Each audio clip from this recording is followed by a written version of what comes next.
Good morning, everybody. Thank you for being on this call. I'd like to introduce Nathan Kotkamp, who is with Waller, Lance, and Dorsch and Davis.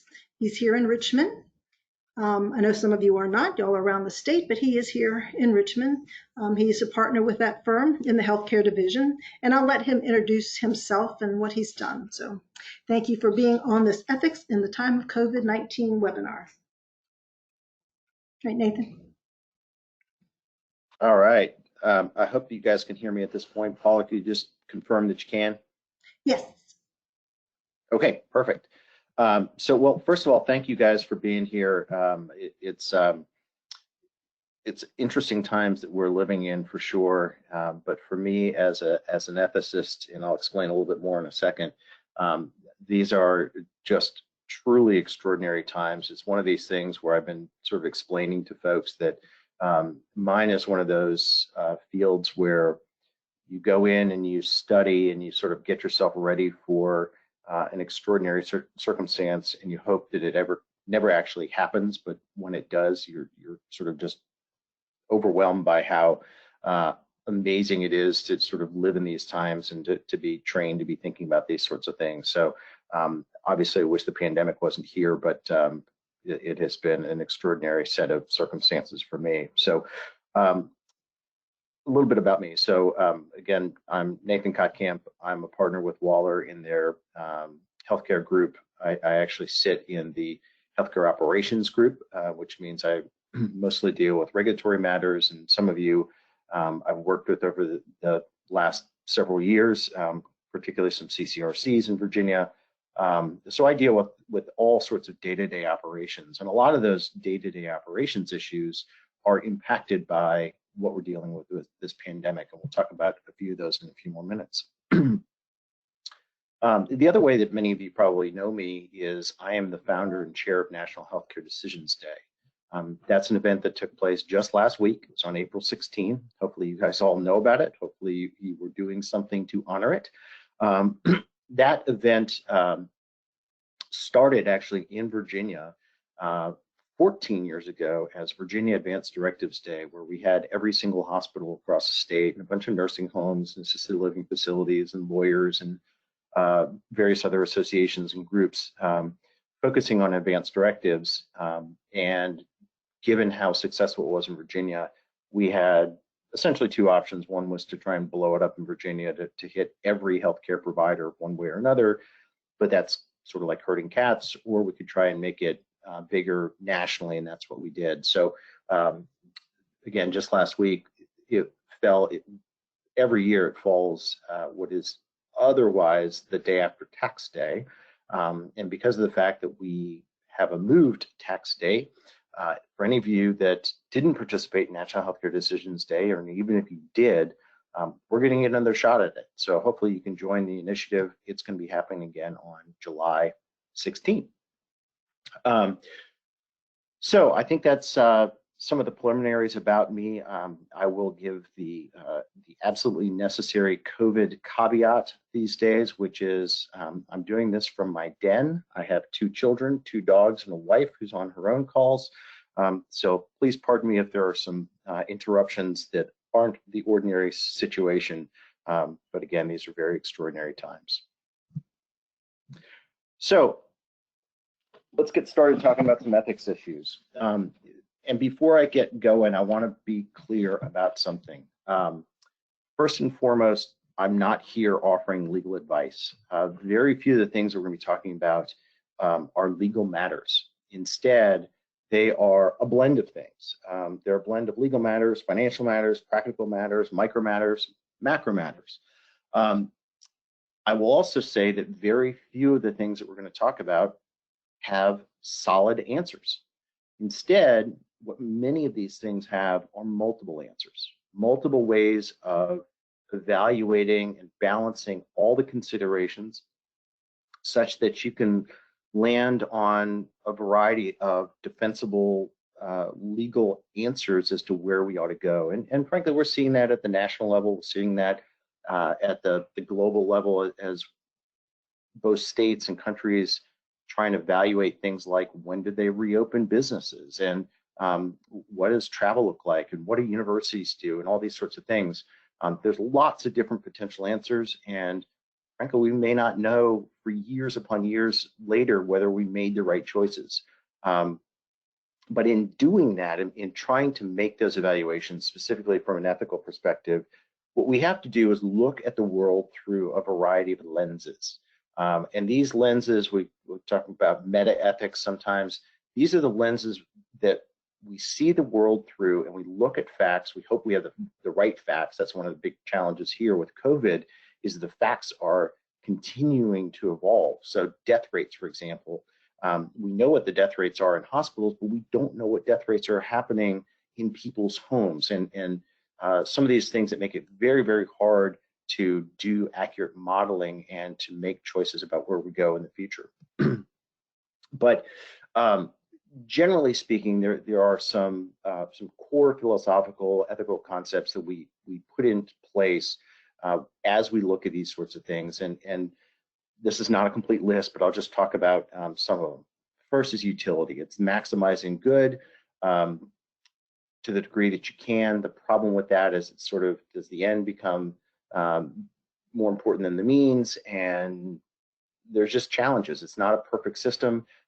It's good to maximize good, but there is some harm that can come along the way. Another is rule-based. This is where Immanuel Kant comes in, and you create these sources of action based on what are recognized to be rules of good behavior. Those are good. It's a quality way of looking at things, but it has limitations as well. Justice and fairness. Justice and fairness are very much tied into our American notions of autonomy, but they also have limitations, and some of those limitations really reveal themselves when we're in a situation like COVID, where the practical impact of the disease is dramatically more significant on already vulnerable populations, particularly African American individuals whose death rates from COVID are something like double what they ought to be based on their percentage of population in various cities and things like that. There's also the issue of first come, first serve. One very simplistic way of handling and managing the resource issue is whoever shows up, they get it, and that's it. In some sense, it's a very fair way to do things. In other ways, it's a really poor way of doing things. Very similarly, there's the question of, do we just do it randomly as some sort of lottery? We'll talk a little bit more about this when we talk about the issue of allocation of things like ventilators, but you could literally just draw straws. And in that case, you sort of maximize fairness, but you're certainly not doing anything in terms of utility. So again, these are balancing acts. Do we consider ability to pay? Should we consider ability to pay? And obviously, in the way that we've structured our healthcare system, it very, very clearly does include elements of ability to pay. Now, whether that's the right thing or the wrong thing to do on a long-term basis, whether it's the right thing or the wrong thing to do on a COVID-specific basis, I don't have good answers for that, but I just do raise it. Need-based. This sort of gets back to some of those utility sorts of things. Do we allocate resources based on those who need the most, who are the most vulnerable and desperate, if you will, but also who may have the least good chance of long-term meaningful survival? Hard ones to know. How about value-based? Value-based is, do we consider in any sort of way the social value or the utilitarian value of how it is that someone deploys their various resources in the world and who they are? So do we put healthcare workers and frontline workers at the front of the list when we're trying to figure out who gets various resources? Should politicians get preferential treatment? Should people who are rich get beneficial treatment? We saw at the very beginning of this whole outbreak, NBA players were getting COVID-19 tests where the general public couldn't access them. Is that right? You can certainly understand how we get there, but is it right? Those are harder things to answer. Simply resource-based, and what do we do in terms of sharing resources? One of the things that we're seeing is sort of at the national level, we're seeing states have to compete with one another for national level resources, and we're seeing the same thing at a global scale, with China being a major producer of various resources. Then you get into trade war questions, you get into all sorts of other things that make it very, very difficult to know how and where we should be deploying our resources. The questions of whether we try and be conservative or aggressive about our healthcare choices, about our economic choices. And then finally, there is that question of health and economics. At what point does damage to the economy outweigh risks to people's health? And then what I think is really, really fascinating is the notion of at what point do you start taking into effect the secondary and tertiary ripple effects of the economic situation on people's health situation. So you end up with situations where mental health and suicide and substance abuse and domestic violence and people being afraid to go to the hospital so they die of a heart attack at home. All these sorts of things are spiking as a result of people being essentially locked in their homes. And so that's a real challenge as any of our policymakers are trying to figure out what we do and what we do as individuals. At what point, particularly for you that are in the senior care services business, at what point do you balance the need of your residents to have physical contact with their loved ones with the risk of spreading COVID? And I think even some of the worldviews of seniors, someone who's 80 years old and has lived a wonderfully rich life, and frankly is more interested in being content at 80 than they are worried about dying from COVID. Who are we, the administrators who are middle-aged, to say they can't get together? But if we do that, then we know that we're putting other people at risk. So it's a balancing question. It's not there's no bright lines for any of this stuff, which makes it really, really complicated. So I'm going to give you a little bit of insight into the way that I think about these things. And again, as I've said, there are lots of different ways to see the world from an ethical perspective.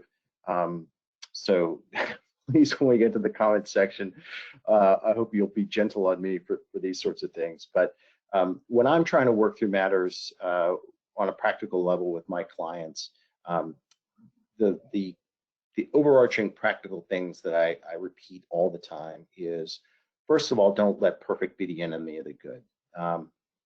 I'm involved in a policy discussion right now with providers all across the state for the development of some crisis standards of care for ventilators. And that is a project that we've seen in other states where they've made it sort of a non-crisis priority. They've taken 5, 6, 7 years to develop their policies because they're trying to get it right and they're trying to get every constituency group. We don't have that time. And so we could have endless calls and everyone could be Zooming and Skyping and this and that and the next thing until we're blue in the face. We're never going to get it perfect. But if we're not ready for the surges, then we are in much worse shape than having a less than perfect policy. Also consider the long view. There's a lot of factors here where we have to be considering the long view. All the indicators are that we're going to come out of this at some point. And what is it going to look like when we come out? How bad is the wrecking ball going to be? Where's it going to swing? Do we have control over it? Do we sort of pick our poisons, if you will? I sort of said this when I talked about the various frameworks, but in many cases, we're not choosing the right answer because there isn't a right answer. Instead, we're choosing the least bad answer and the least bad answer can oftentimes take many different forms. And then following, the final thing is doing the right thing, however you define it, or maybe doing the least bad thing, is oftentimes the hard thing. And this is not the time to shrink away from being brave.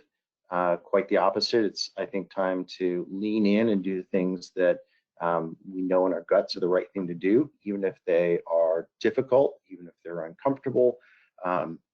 It's just a challenge where ethics and practicality and humanity sort of intersect, is something that it is going to challenge all of us, I think. So let's talk about resource allocation. This is one of the big elephants in the room, if you will.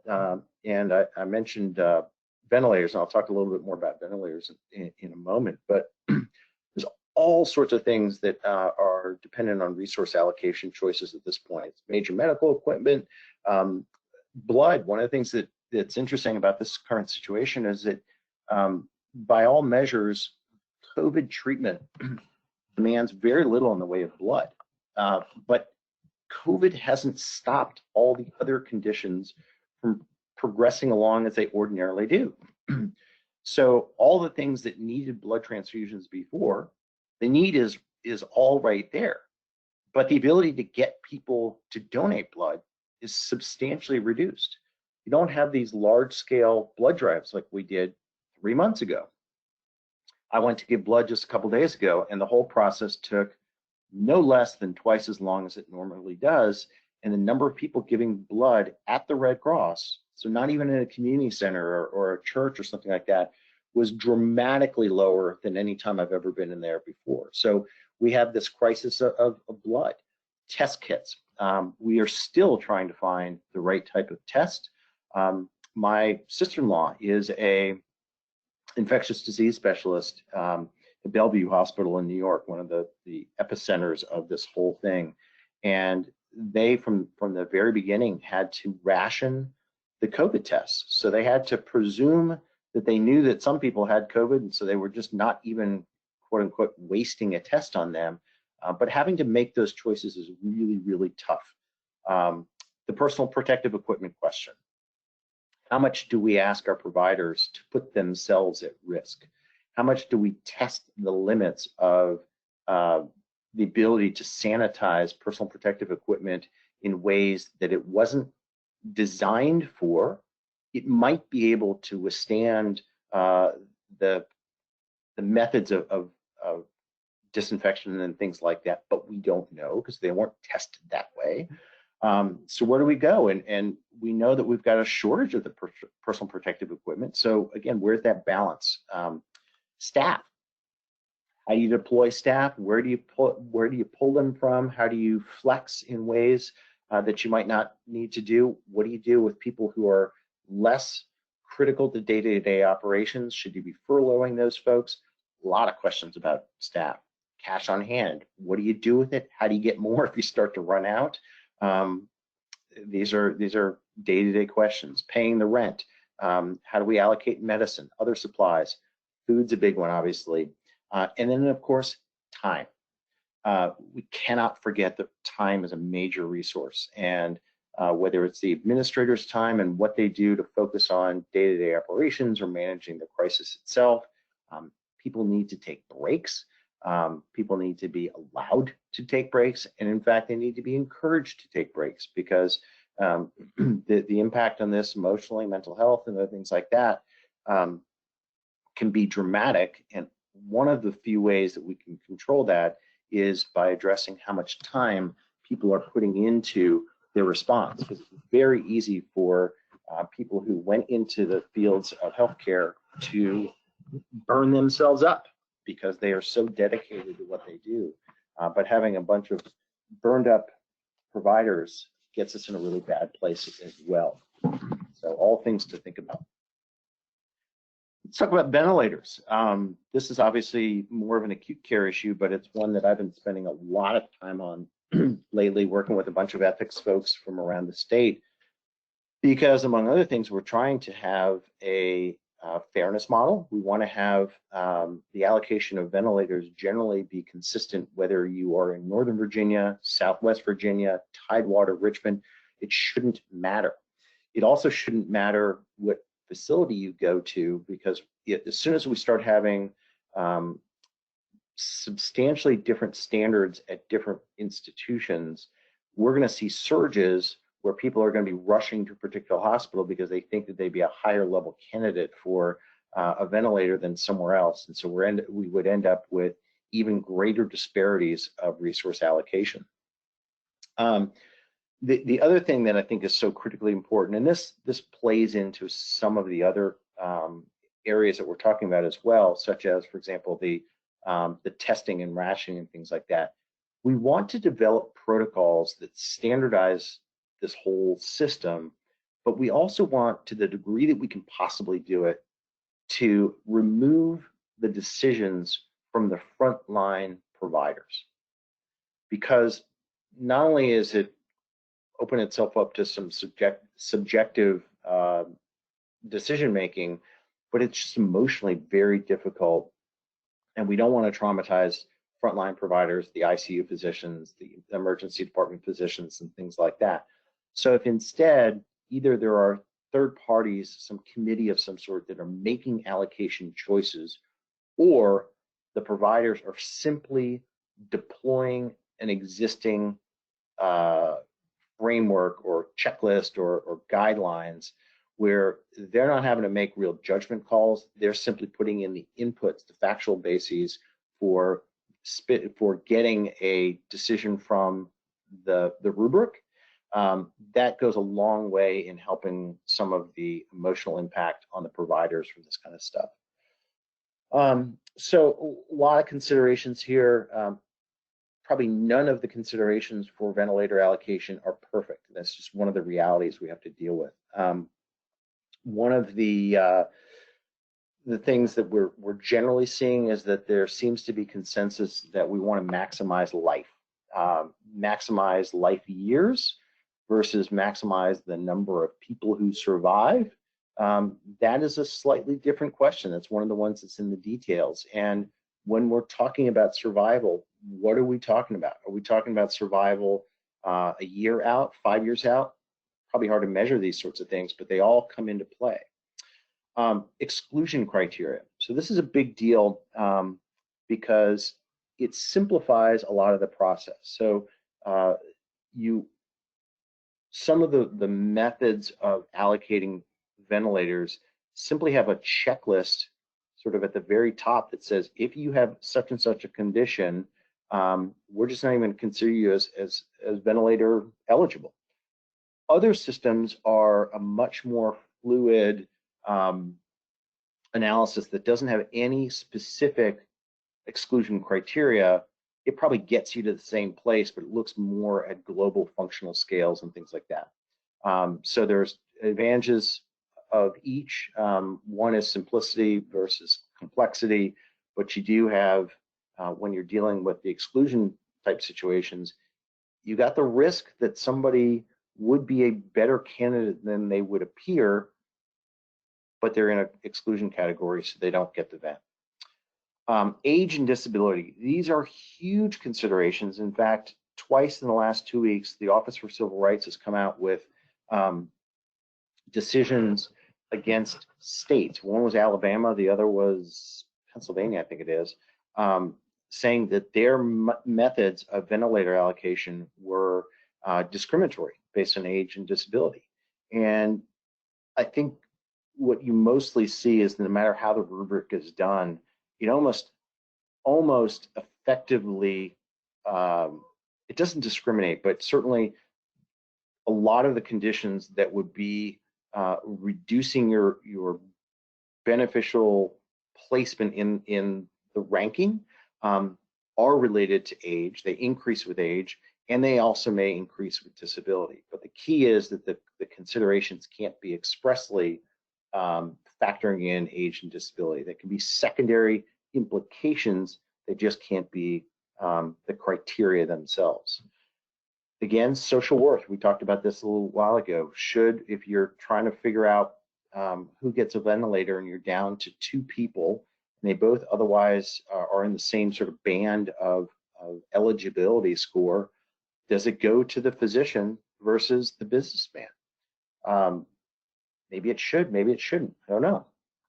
And again, role-based values is sort of along the lines of the social work question. Resource sharing. This is another one where we see a lot of questions. There are logistic questions, but also ethical questions.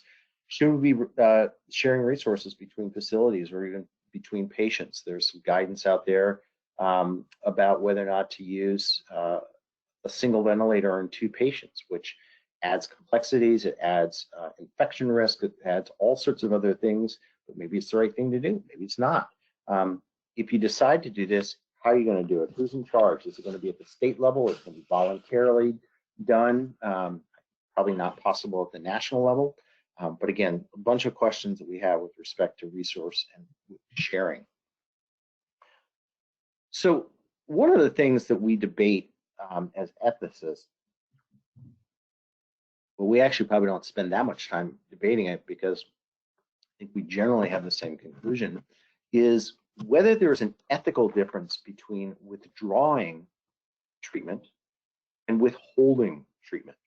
So to put that in slightly different words, should it matter whether we have, for example, someone who's been on a ventilator for months on end or days on end, whatever the case is it ethically the same to remove that ventilator from that particular patient for any number of reasons, most importantly because they would be low on the threshold or low in the categories of patients that would be good candidates for a new ventilator deployment versus withholding?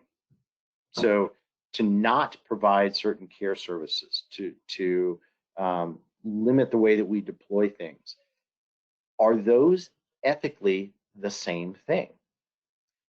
I think a lot of ethicists say that fundamentally they are the same thing, because the outcome is roughly, it'll have different ways in which it plays out, but the outcome is going to be the same. It's probably going to be that that patient dies. So if that is ethically irrelevant, what do we do about the fact that socially and sort of psychologically there is a big difference? I think if you ask people whether it's right to pull someone off a ventilator versus not put them on in the first place, you're going to get a lot of people saying that there's just something distasteful. There's just something we just can hardly even put our finger on it, which may mean that it actually is ethically different. I don't know. But it's one of those things we have to contend with, because it is a very real consideration that comes into play, particularly when you've got COVID patients versus non-COVID patients and long-term use of resources versus short-term use. These things become very, very complicated. Limits of licensure. This is another one. I guess it comes into play with senior facilities. It's probably more of an acute care question, but to how much degree do you stretch your resources? Do you put people into care situations that would ordinarily require a license, but you don't have licensed people to put in those care situations? Do you do what is perhaps the right thing to do and worry about it later? Do you reach out to the regulators? Do you ask for permission versus asking for forgiveness? And I don't have the right answers for these. I just raise it. Another one that's really dicey these days is CPR. The problem with CPR is that it is a viral nightmare situation. So aside from the fact that ordinarily you are doing chest compressions, which inherently throws out God only knows how many micro droplets of saliva, things that are in the lungs, whatever, all the ways that you would ideally transmit COVID. If you were designing a system to do it, it would be compressions on someone's chest.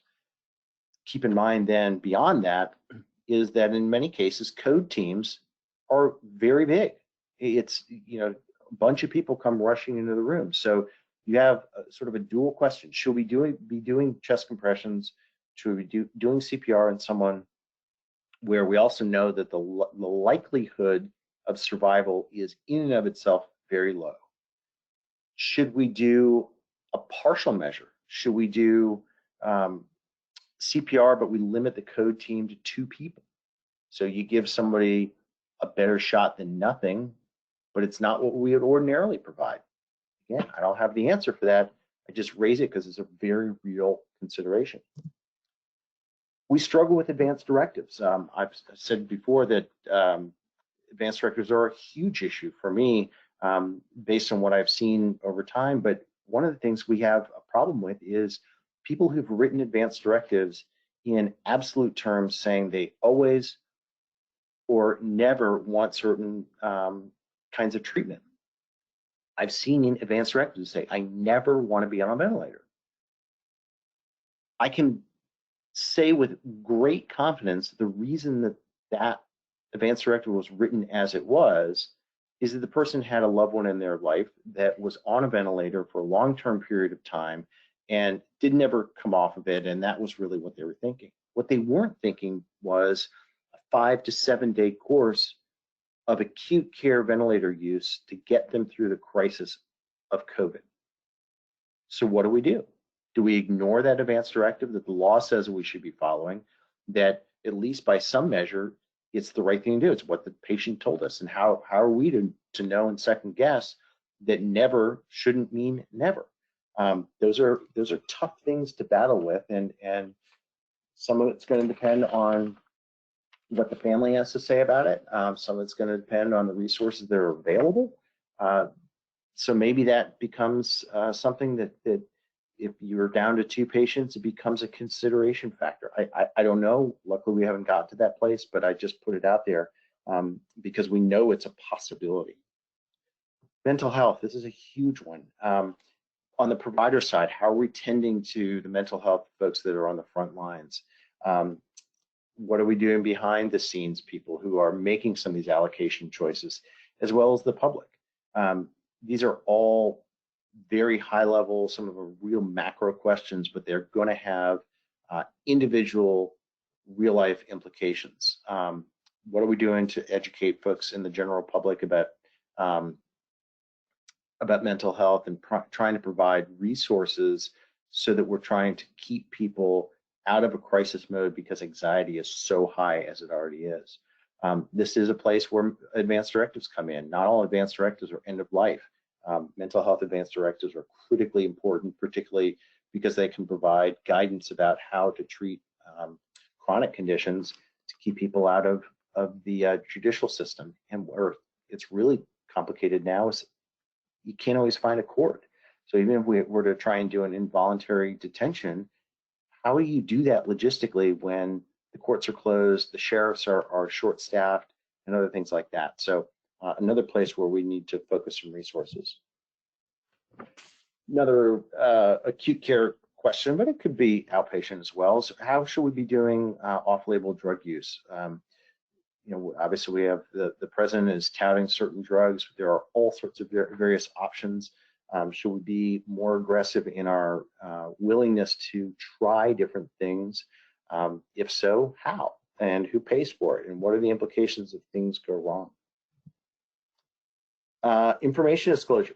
How much information from a HIPAA perspective, for example? How much do we disclose to loved ones? How much do we disclose to people who are not loved ones? Where do disclosures about someone's health status cross the line from being health-related disclosures to being a public safety disclosure? We're allowed to make disclosures based on a risk of harm and mitigating that potential harm.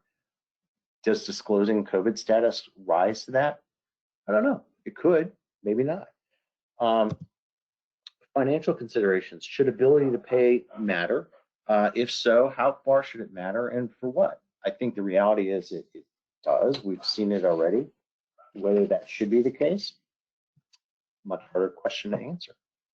Race and socioeconomic considerations. There are differences in the effects of COVID on race. We've already seen it. It's going to get worse. Should that call for differences in the approaches that we take to care of patients right now? Should it matter in terms of resource allocation, ventilator allocation, things like that? There is a very strong argument to be made that those that are being most affected by COVID should get the most resources. The flip side argument of that is those that are most affected by it also carry the highest level of risk, regardless of how much resources we devote to it. And so you get in a situation where, should we throw more resources at someone because they come in at a higher risk and they suffer a higher risk of it failing in the first place? That gets us back to some of these utility questions. And some of them are so ingrained in just societal values that have evolved over decades, if not centuries. It's unrealistic to think that the way that we would handle COVID would be able to address those sorts of things. So are we better off just designing sort of along the lines of the ventilator stuff? Do we design rubrics and guidelines and things like that that do the best that they can to take race or economics and things like that out of it and simply treat based on the physiological presentation and the chances of survival?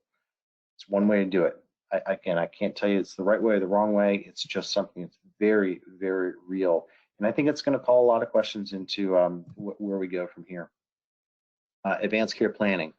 Why do we do it? We do it because everyone should have an advanced care plan. This is a situation that has highlighted what folks like me have been saying for a long time. But the question then becomes, how do you do it? I've heard situations where senior communities have been very reluctant to promote advanced care planning among their residents because they're worried that if they bring up the topic, there's going to be these rumblings and concerns. Well, maybe they're saying this because we're a COVID hotspot. And of course, it shouldn't be that way. They should have been raising the topic all along. So thinking about your messaging, we want to encourage advanced care planning, most importantly, naming an agent to make decisions, but think about the way in which you deliver that message so that you're reducing the risk of scaring people.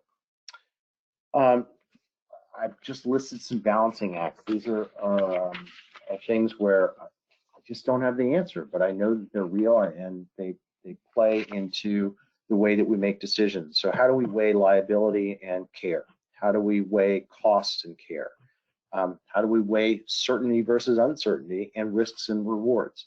These are things we have to do in day-to-day practice anyway, but this situation shines a microscope or shines a spotlight on some of these things and makes us have to make these choices really fast and with even less good information than we ordinarily would have. What about the workforce? Should we be pulling people in who have no training in healthcare, do certain tasks? I mean, we've got plenty of people out of work. Should we be getting gig workers coming in to do cleaning and sanitizing and things like that? And what does that mean? Who's going to pay for it? The hospital level, should we be getting ear, nose, and throat surgeons? I have a friend who's an ear, nose, and throat surgeon. He's sitting there twiddling his thumbs because he can't do any surgeries. But should he be on the front line? I don't know. Should we be pointing to the Hippocratic Oath to say it wouldn't take that long to get him trained to do something to put him on the front line? Maybe. How are we going to do that? How are we going to pay him? Is it worth it? Having your crisis process in place is another big one. How are you going to make decisions if you don't have a plan? How are you going to reevaluate things? Do you have a succession plan for your senior leadership? What happens if your CEO or your president is taken out of commission, let's hope just temporarily, but do you have a plan? Is your board on board to step in? Do you have associate administrators that know how to operate your facility? If you are reliant on just a single individual, you are asking for a real problem. And then just sort of a lot of other considerations here. How do we deal with the differences in treatment across the various states? Because that affects how we treat ourselves in our own state. What do we do with physical and mental fatigue? I already said that was something that's really challenging. It's hard to know. How do we ensure that it doesn't become an even bigger crisis of mental health, substance abuse, domestic violence? I mentioned that before. What do we teach our children about this situation, our future providers, the future of the world? I sit here and I struggle. I've got a 12-year-old and an 8-year-old, and trying to balance schoolwork with understanding why we're in this and what kinds of lessons does this have for solidarity and community and things like that. What can we learn ourselves, and what does this tell us about where we want to be when we get out of this whole situation?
The United States, what obligation do we have to deploy resources for production of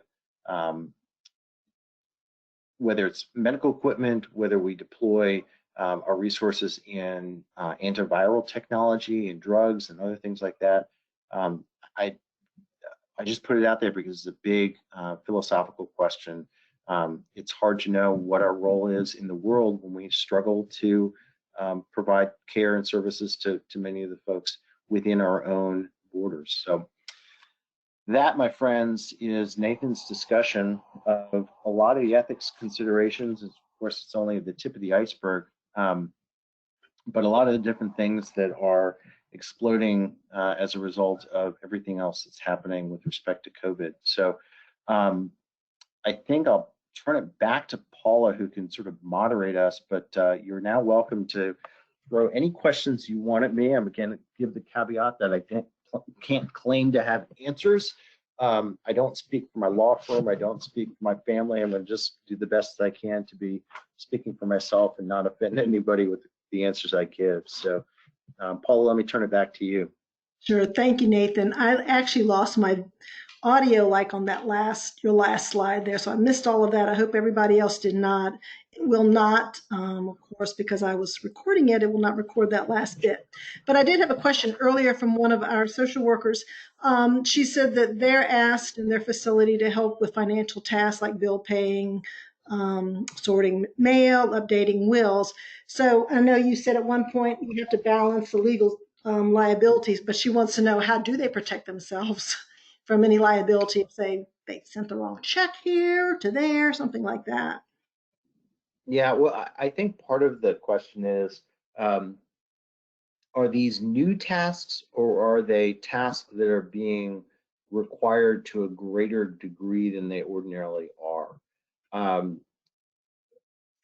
think it's a greater degree. I think it's a greater degree because I know they don't usually do those things. Yeah. Yeah, and so I think what you end up seeing here, as with a lot of other things, you're going to be dealing with a community standard of care, I think. This is certainly not something I've ever seen tested in any lawsuits, but this is a great opportunity to use groups like leading age, to get into discussion groups and try and talk with your peers about how they're handling situations like this. The more that you can be aligned in your practices, the lower your practical risk is going to be. Beyond that, just on the sort of individual specific basis, a long way will go if the entities that are dealing with this will look at their insurance policies, and even if they're not looking at their insurance policies, just sort of reminding their staff, and I assume this would be the case, I hope this is the case, that the facility, to the degree that it's possible, has their back. In most of these situations, and pretty much across the board, the best way to limit your liability is to act in good faith and act reasonably. If you do that, the law as a general matter does not penalize people for making mistakes. Now, if it's a grossly negligent mistake, if it's a mistake you should have known about and should have prevented, that's a different story. But making a generally human mistake, the law recognizes that's a possibility, and so liability is sort of scaled to recognize those sorts of things. So I would just say, I wouldn't, for a client of mine that was trying to balance this question, I certainly wouldn't say not to do it. I think it's something that you've got to do to keep the world operating. But it's also another thing where you may want to just tell the residents to say, look, I'm trying to do this, and you could go as far as to get them to sign some sort of waiver or acceptance of liability for you to be sorting their mail more than you ordinarily would. I don't know how defensible that would be, so it's a huge logistical challenge. I think at the end of the day, if you're doing the right thing as best you can, you're probably going to be okay. Okay. Oh, before I get to the next question, we have been having calls with different disciplines, like the chaplains, the philanthropy, dementia folks. So if, I know that was a social work question, so if any social workers would like to have a call, like Nathan suggested, kind of chat amongst yourselves to figure out what each is doing, and give some ideas to one another, that would be great. I can set that up. Just shoot me an email. That's fine. We do have a question on the National Healthcare Decision Day, and they'd like to know if you have a virtual presentation for it. I know you were working on something the other day. Will we have a virtual presentation? I would be happy to do one. The logistics are how to do one. I did a video that if anybody wants to send me an email, I'm happy to send the little video to you. My email address is Nathan, Nathan, Kottkamp, Kottkamp, @wallerlaw.com, WALLERLAW.com. Be happy to send it to you. It should at some point get posted on the nhdd.org website. But if there's a specific thing that you're thinking about, again, please let me know. I've got so many of these resources that as long as we have a platform to do it, putting out another webinar or whatever resources is really easy to do. Just remember, I'm sort of off doing a gazillion things around the country, and so sometimes I just get distracted. So tell me what you need, I'd be happy to provide it or find somebody who could. And we'll always be welcome to host it on our platform here, so yeah. Fantastic, thanks, Paul. Any other questions from anybody else? I know this is a lot of stuff to think about, and that's what I think Nathan has given y'all, just this, a lot of things that y'all need to think about, and you've seen in your communities and probably have run up against. I'm sure Nathan won't mind if you need to shoot him an email if you have a question later. That might be okay. But as I said, he said he's very busy, but you might try to do that if you can't think of anything at the moment. Yeah, I would love to help you guys, particularly if it's an ethics question. I'll just put this out there that I've essentially made a pledge that until this COVID situation is over, given the master's in ethics that I've got and how passionate I am about this issue. If there are ethics issues, please send them my way, and I will do my best to do what I can to answer them on a pro bono basis. Now, if it's a general legal issue, obviously the ordinary rules apply, and I'd love to have you reach out to me on general legal issues. I'm always welcome for that. But specifically, if it's an ethics issue, if it's interpreting an advanced directive, if it's how to deploy some of these resources, I am happy to do that on a pro bono basis. So please don't hesitate to reach out to me. Thank you, Nathan. So are there any other questions? I don't see any. So Nathan, thank you so much for your time and your effort in putting this together. And it is a lot of things to think about. Wait a minute, there is one more question. Do you have suggestions for dealing with advanced directives virtually? Oh yeah, I do actually. One of the complications with advanced directives, less so in Virginia because we've got really good requirements, if you will. Sorry, let me start that again. We're lucky in Virginia because it only takes 2 witnesses to create an advanced directive, which puts us way ahead of lots of other states that require a notary, or they require that the witnesses be special classes of people, or more likely not certain classes of people like spouse or blood relative. So we're really, really good shape in Virginia. But with social distancing, it may still be a problem. There are apps out there, and everybody these days has a phone. I would say if you're worried about the logistics and legality of having an advanced directive in the traditional form executed, do something via video or leave a voicemail for somebody. What matters the most is understanding what your choices are. In this day and age, it's less important that you've satisfied the legal requirements. And in fact, supporting that is a provision of the advanced directive law that says a decision maker is not allowed to do anything that is known to be contrary to the wishes of the individual. So even if you haven't created an advanced directive, if you did a little selfie video to say what you do or don't want, your decision makers are not allowed to do things contrary to that. So that's a virtual way of doing advanced directives that can be very, very effective, even if it isn't on paper in the traditional way. All right, last chance for any questions. These have been some good questions. All right, again, Nathan, thank you so much. And everybody else, thank you for being on the call. Have a good day. You bet. Thanks, everybody.